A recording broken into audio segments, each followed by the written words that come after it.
Ladies and gentlemen, a man who has done so much for the security of the United States through his research, and so much for this rally to bring us the great speakers who possess the expertise to debunk this debauched and horrible arrangement. To introduce that speaker, please welcome the founder and president of the Gatestone Institute, Nina Rosenwald.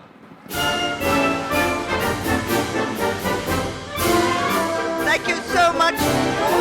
Wonderful to see so many great friends of Gatestone out here. Thank you all.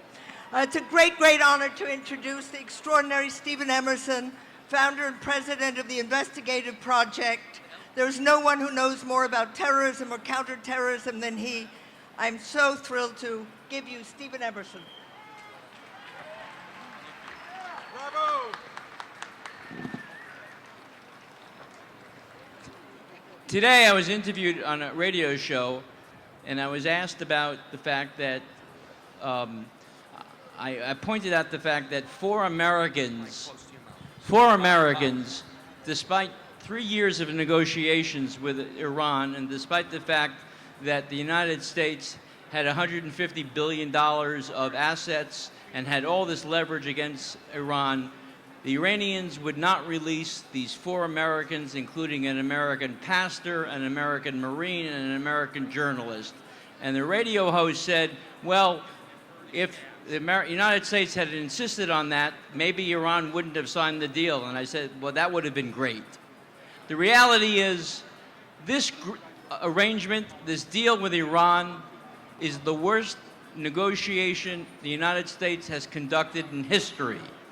It is an arrangement that will eviscerate our national security and threaten the very existence of the State of Israel and allies even in Europe. And ultimately, when Iran acquires ballistic missiles, it'll threaten 2/3 of the United States.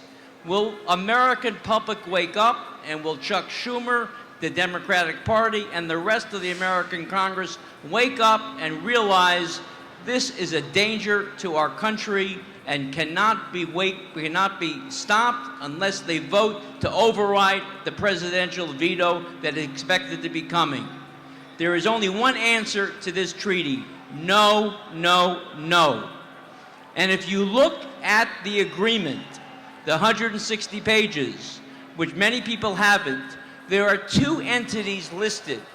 No one has realized what these entities are. They're not related to the Iranian nuclear program. One of them is the Iranian Revolutionary Guards. The other one is the Al-Quds Force. Both entities have been named in U.S. federal indictments, the State Department, and in the Office of Foreign Assets Control as being responsible for the killings of hundreds of Americans and dozens of Israelis over the last 25 years. They have been sued in courts and have had judgments leveled against them for more than $20 billion. And yet, they are being removed from the sanctions list, and ultimately, they will be removed from having been indicted. So this agreement will actually free known terrorists who have killed Americans, Israelis, Europeans, Westerners, and Muslims.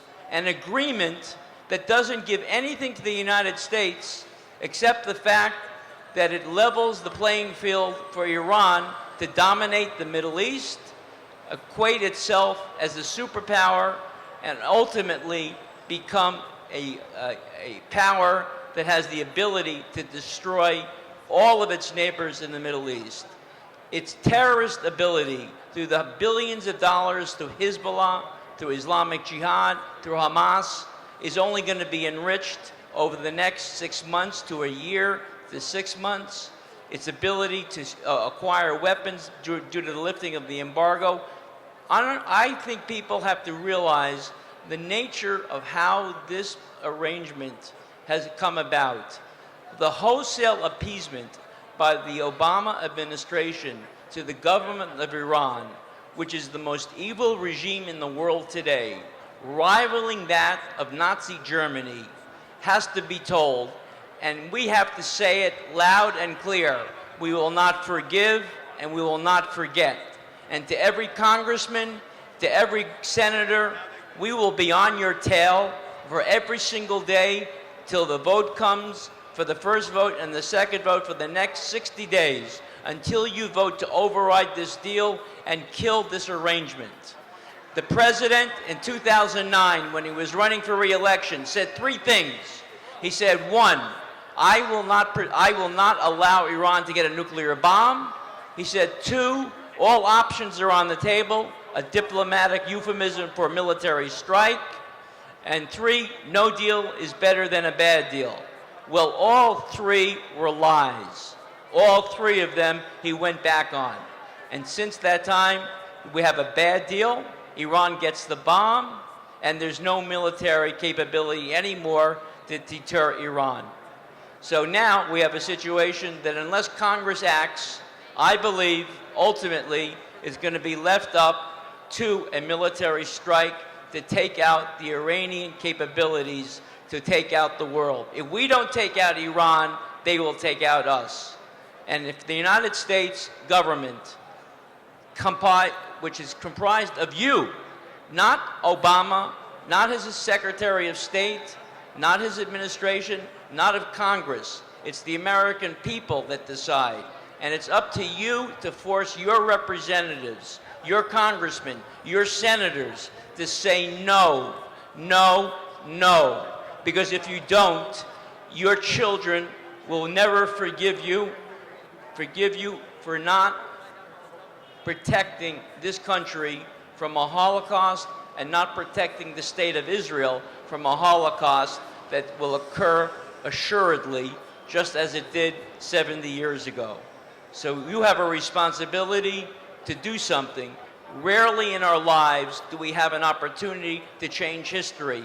Now is the time to do it, and it's your responsibility, all of ours. Go do it. Thank you.